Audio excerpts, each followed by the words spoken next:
So from not today, but we are going to explain from next day what we are going to do and what we are not going to do from next lab session. From next time, we are not going to read books online. Means in lab session, I will read these books side by side. Whenever I have time in day, I will cover uh, complete this book in 20 days. Okay, 20 days I will complete this. But in side by side, I'm going to start some topics that improve my GD and real life communication skills.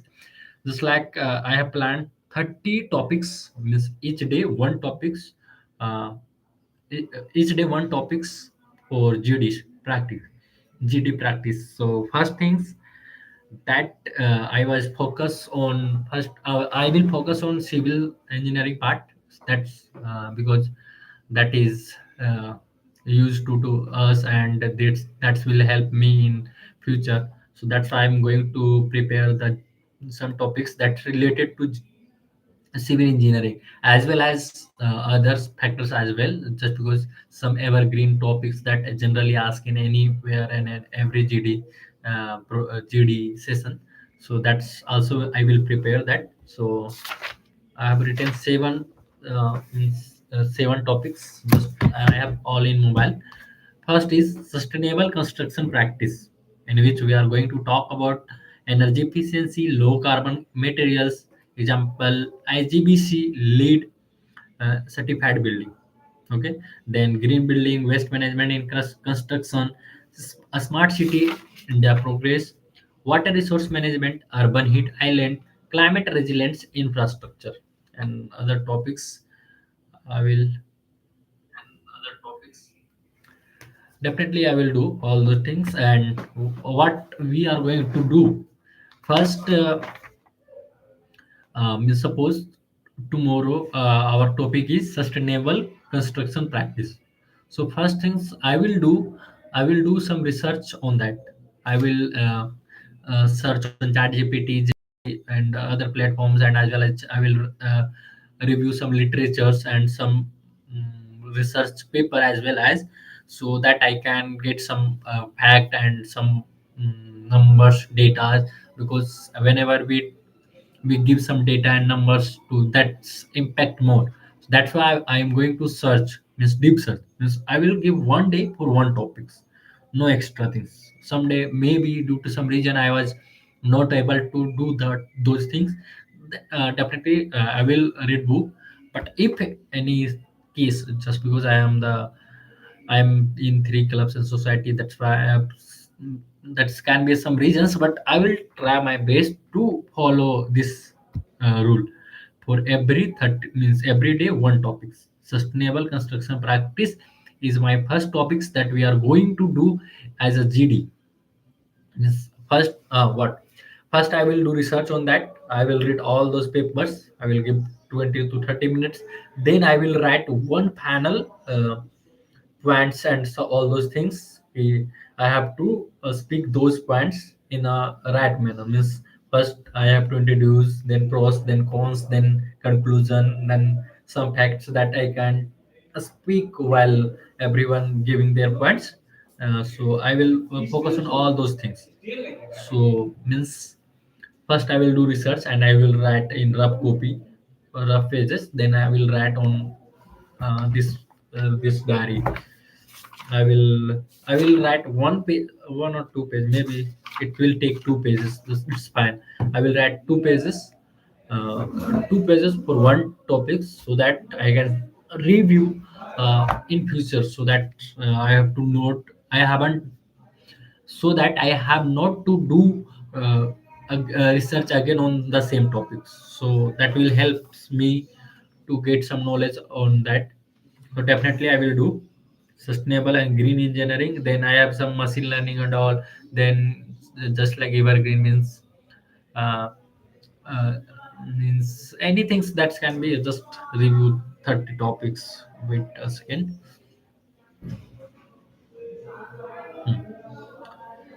First week is going to foundation, sustainable and green engineering. Then we are move towards modern construction technology.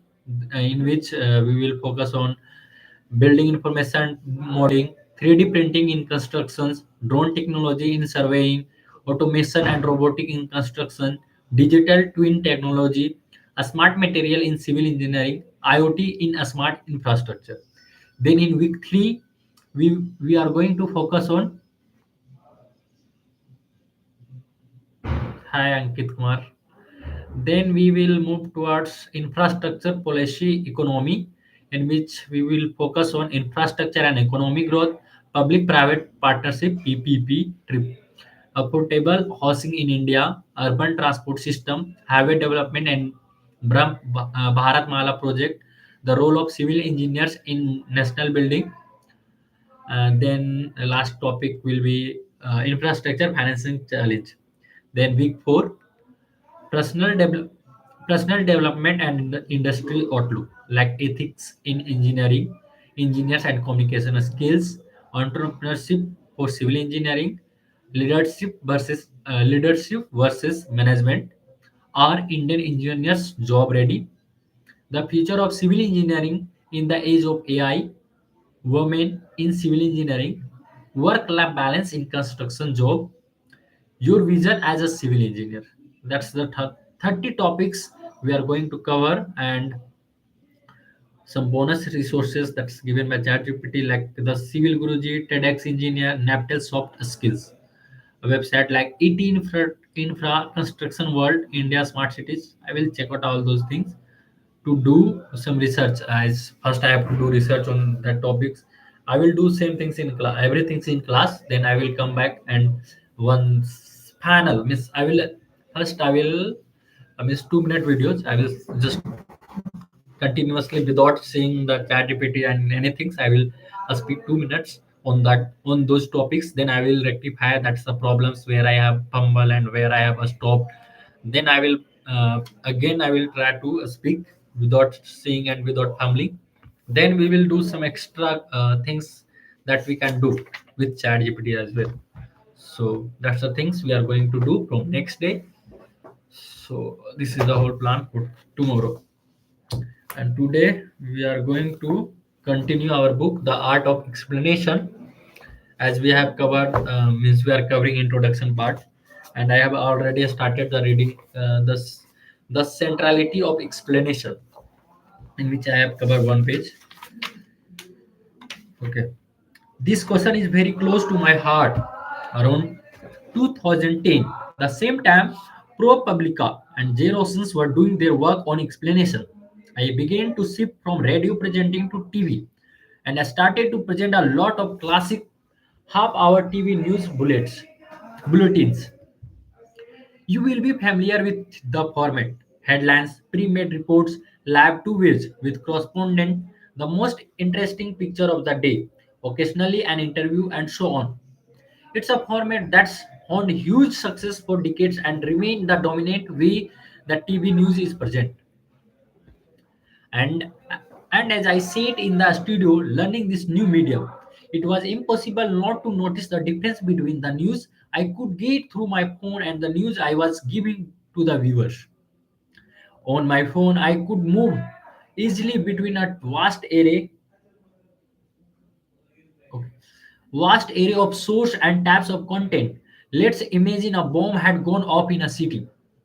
I could read a tweet from an eyewitness, watch some local TV coverage on YouTube, check a local map, read an article on existing tension in the city, look at look at a social media feed of a still form of photographer, check live video feeds, check live video feeds from news agency, follow a reporter from our rival network positions by the police cardon, police cardon, and read reactions from the local authorities. That list isn't even existed. I could also move between those sources of information as I choose. This type of real-time multi-source collations and consume- consumption, a news focus from a browsing, if you like, was rapidly becoming central to how many of us followed the news via our phones and computers. Sitting in the TV studio, it would be possible in time to include all those sources in our reports. In that moment, though it would be very hard. TV is friendlessly complicated to produce, and our production system meant getting this array of information to the viewer rapidly was all but impossible. This practical consideration meant there was a limit to what we could include immediately. As such, there was a risk that a viewer faced with the choice of watching me or looking at their phone might to do might do the latter and switch me off. Thank you, Ankit Kumar. I don't know who. Okay. Thank you, Ankit Kumar. This seemed both a problem and an opportunity. The problem is clear. If someone can get better information from their phone, oh, Ankit. Actually, one of my friend in college, that's also named Ankit. He always been stoned. I know, I know. Uh, okay, I have to complete this. The problem is clear. If someone can get better information from their phone, they might not turn to me or my colleagues. The opportunity was that increasingly, in the words of one former editor, we are making news for people who already know the news. That a bomb has gone up somewhere in is a fact that rapidly becomes pervasive. From news site to social media to WhatsApp and messenger groups. People are not turning on the television to be told that something had happened. They were turning it on for detail, context, live picture, curation, and analysis. Perhaps we could change how we offer that. I pondered as I learned the TV ropes. In the coming months, I started to work up an idea for a TV bulletins that could include any piece of information we felt added value, regardless of its source or form. It wouldn't mean we had used every piece of useful information. That would make for a very long and ineffective show. But now we had have the option, and we had also be able to do it at a speed. Most of you will be Most of you will have used lab pages at some times or another. News sites run them on big or breaking storage, other for football matches, and so on. They often have one person at the helm who posts update and information from a range of sources. They include whatever they think will help you understand what's happening.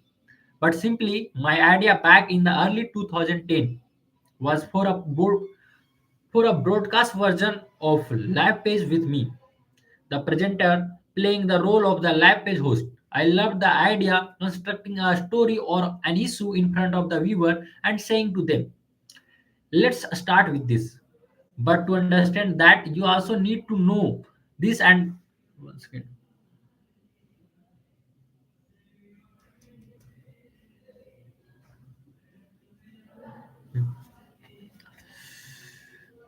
let's start with this. But to understand that, you also need to know this and this.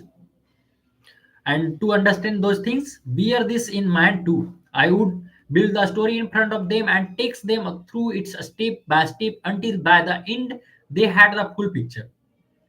That was the theory anyway. The BBC went for it. Called it outside source, and outside source is the technical name we use for a video or audio feed coming into the newsroom. It was also a note to the fact we had used information from any source, BBC or otherwise. The brilliant BBC designers, directors, and engineers then built us a touch screen that allowed us to pull in any type of content on a story. We were now in a position where we could include anything we liked. This, I felt, gave us a much better chance of delivering high impact explanation in live TV environment. When we launched, the touch screen raised a few eyebrows, and with a certain predictability, the tweet suggested it was a gimmick dully arrived. I got it. TV has a long history of using technology it can, rather than for any great purpose. The tweets too Petrate out quickly because whether you like the show or not, it was clear the screen wasn't the gimmick. It was letting me explain a stories in different way. The screen's now gone replaced by a new set of graphics that offers us option but look better on a mobile phone. But the idea behind it remain. Explain is about distilling and sharing effectively all the essential information on a given subject. That idea still underpins all the TV news I present and how I communicate in many areas well beyond the news. If I take a step back, I can also see how explanation was not only central to the idea of outside source, it was also central to it happening in the first place. Before I could worry about whether it had been a successfully format, I needed to make the case to my bosses at the BBC that this type of explanation was worth investing in. I was confident it was a good idea, but having a good idea alone isn't enough. Just as with a news story, this is about both what you have to say and how you say it. It's fair to say that my first speech was not my best, not indeed, where other that followed. But over several years, I thought about what was working and in particular, what wasn't. I honed I found how I made the case. I thought carefully about how I described the idea, how I addressed the questions and concerns, and why I thought it had a chance of success. Not just that, I also thought about where and how I made that case. Sometimes, sometimes this was best done in written form. Sometimes in an informal conversation. Sometimes with a more formal presentation. This didn't graduate. No, sorry. This didn't guarantee that the BBC would say yes, but by 2013 it did. My experience of getting outside source commissioned taught me a lot about the power of explanation in promoting an idea or an ambition. In 2016, I started something that would would show me this on a far greater scale. Okay, just a small part. Some example is there. Example: the 50-50 project is an initiative that works to increase the diversity of contributors in media content.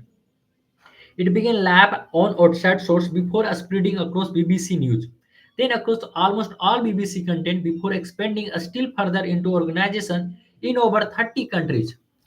Initially, 50-50 was focused on increasing the number of female contributors in the BBC journalism. Back then, I felt that we were stuck in a constant state of tapping, trying, representing women equally in our journalism had long been accepted as a desirable and important goal, but we had perhaps also accepted that it wasn't possible. The very real obstacle to achieving equal representation had morphed into reason for not being able to get there.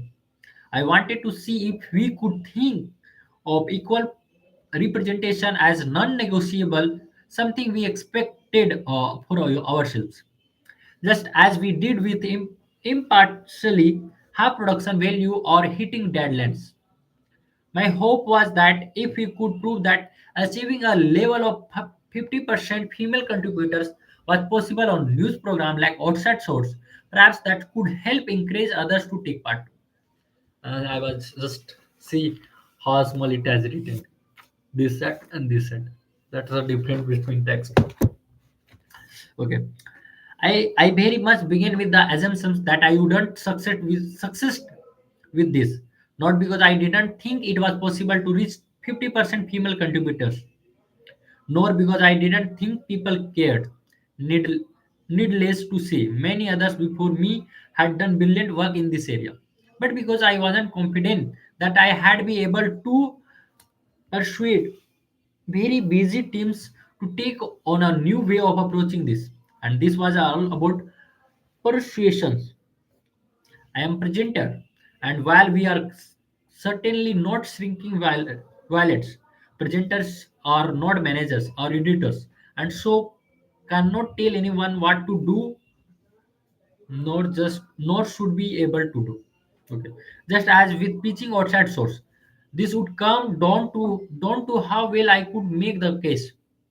50-50 uses a simple system of self-monitoring with the help of the show's lead producer Jonathan Arswamli and Rebecca Valley. We successfully trialed it on outside source. I now needed to see if I could get other involved. First and from first and foremost, I had to explain to them what that meant in practice. I worked and worked at making both the systems and explanation of it as simple and as credible as possible. I also made a list of every question that I thought I had get asked and wrote down my answer to. They included: do we have to do it? No. Can we stop if you don't like it? Yes. Is it a quota? No. How long does it take? Under 5 minutes a day. Other question required more detailed answer. Does the audience care? What do we have to do each day? Why are you doing this? Several times, several times I sought advice to make sure my answer added up, and if they didn't, I altered them. Only when I was happy with my answers did I start talking to colleagues, and when I did, those conversations went well. And slowly but surely, 50-50 start to grow. Talk by talk, meeting by meeting, I got myself to the point where I don't think I could have been clearer at explaining what I was doing and why I was doing it. I also learned I had to adjust my words depending on who I was talking to. Understandably, different teams and different managers would have different questions and concerns. None of this preparation meant people would say yes, and some didn't. But once more, I was giving an idea it is best chance.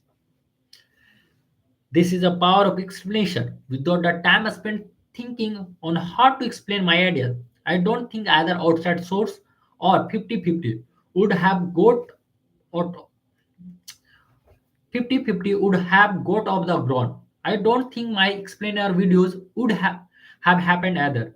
We only started making them after I spent several months in 2019 thinking through not just what they could be, but how I could make the case from them too. Indeed, these two challenges are intertwined. The needed the needed to parachute other of the idea help me to improve the idea. Explanation is relevant whatever you are making the case for. It it's it not it not only improves how you promote an idea, a request for a point of view. It will also improve the very things you promoting as well. In turn, if what you are promoting and how you are promoting it both improve, the chance of a desirable outcomes increase. That's good news. If, like me, you are an individual trying to make the case to an organization, it's also good news. If you are a leader making a case to a staff, as the academic and business strategist Professor Lucky Quinn puts it, less clarity means less buying. Or to turn that round, explain yourself with clarity and clicks as much as more likely to be pursued. Quality explanation can help with all this and much more. It can be the difference between an idea becoming something real and will staying at an idea, between a suggestions being persuasive or not, between someone finding what you are saying helpful or not, between someone being well informed you or not. It's a central to how we communicate. The answer all the answer all around us. There are many ways to explain something, and some will work much better for you. Okay, wait. 10 minutes with pen. There are many ways to explain something, and some will work much better for you than others. The good news is that while we are surrounded by examples of poor explanation, we will also encounter many people who are getting it right as we wrestle with how we can all do this better. Turn or it turned out some of the best lessons we can learn about communication are all around us. I have been avidly collecting them for years. In 2003, I joined the BBC World Service. Back then, it was still in its home of many years. Bush horses, Bush Horse in London, situated at the top of the curve of Aldic plant of broad tree-lined pavement and dominating its surrounded. We, the building was very much part of the World Service identifier, as if to show its intention to broadcast far and wide. Its towering entrance stays all the way up an avenue opposite. When you arrive, you walk between two enormous columns. In, inscribed above them are the words to the friendship and English-speaking peoples. Set yourself up like this, and you need to back it up. And the World Service did and does. I joined as a producer, but one day in late 2004, my editor walked over, said a presenter had missed their train and asked if I would fill in. 2200 2003 hours GMT BBC World Service. This is the world time. Those were my first words, grand in their own way and terrifying too. From there, the hard work started, explaining George W. Bush's second terms as a president, the death of Yasser Arafat, the end of Tony Blair's term as a prime minister, the war in Iraq, the 2005 earthquake in Pakistan.